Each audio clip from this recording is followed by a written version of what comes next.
नमस्कार, आप देख रहे हैं भारत एक्सप्रेस और मैं हूं आपके साथ आंचल मित्तल। सनातन संस्कृति में कार्तिक मास का अत्यंत महत्व बताया गया है। ये देवताओं का प्रिय महीना माना जाता है और इसकी पूर्णिमा तिथि को देव दीपावली के रूप में मनाया जाता है। इस दिन भगवान विष्णु और भगवान शिव दोनों की विशेष पूजा का विधान है। मान्यता है कि कार्तिक पूर्णिमा पर किए गए स्नान, दान, दीपदान और पूजन से पाप नष्ट होते हैं और जीवन में सुख समृद्धि आती है।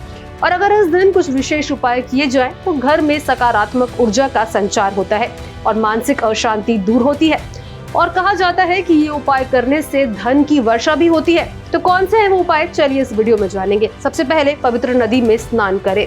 धार्मिक ग्रंथों के अनुसार कार्तिक पूर्णिमा के दिन गंगा, यमुना, नर्मदा या किसी भी पवित्र नदी में स्नान करना काफी ज्यादा शुभ माना गया है।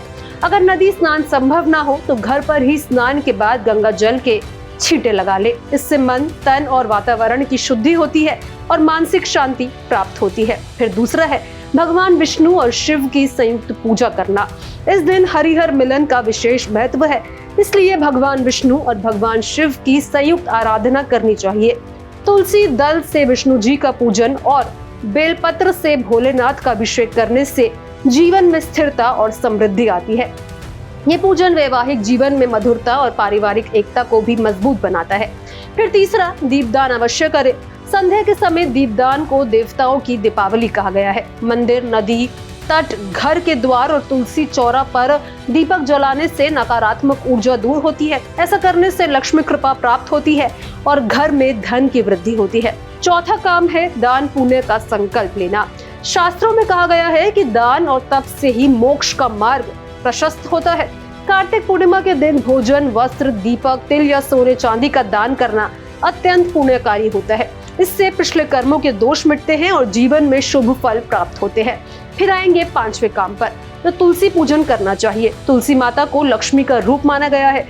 इस दिन तुलसी पर जल चढ़ाकर दीपक जलाएं और ओम तुलसी नमः मंत्र का जाप करें। इससे घर में लक्ष्मी का वास होता है और परिवार के सदस्यों के बीच प्रेम बढ़ता है। अब आएंगे छठे काम पर, तो चंद्र दर्शन और अर्घ्य उनको दे। कार्तिक पूर्णिमा को चंद्रमा अपनी पूर्णता पर होता है। इस दिन चंद्रमा को अर्घ्य देने से मानसिक शांति मिलती है और मनोविकार दूर होते हैं। चंद्र दर्शन से मन की अस्थिरता समाप्त होती है और निर्णय क्षमता बढ़ती है। अब आएंगे सातवें काम पर, यानी कि भजन, कीर्तन और दीपोत्सव करें। शाम को परिवार सहित भजन, कीर्तन, दीपोत्सव या हवन करें। ये न केवल वातावरण को पवित्र करता है बल्कि मानसिक रूप से भी संतुलन प्रदान करता है। इससे घर में सात्विक ऊर्जा बढ़ती है और सभी कार्यों में सफलता मिलने लगती है।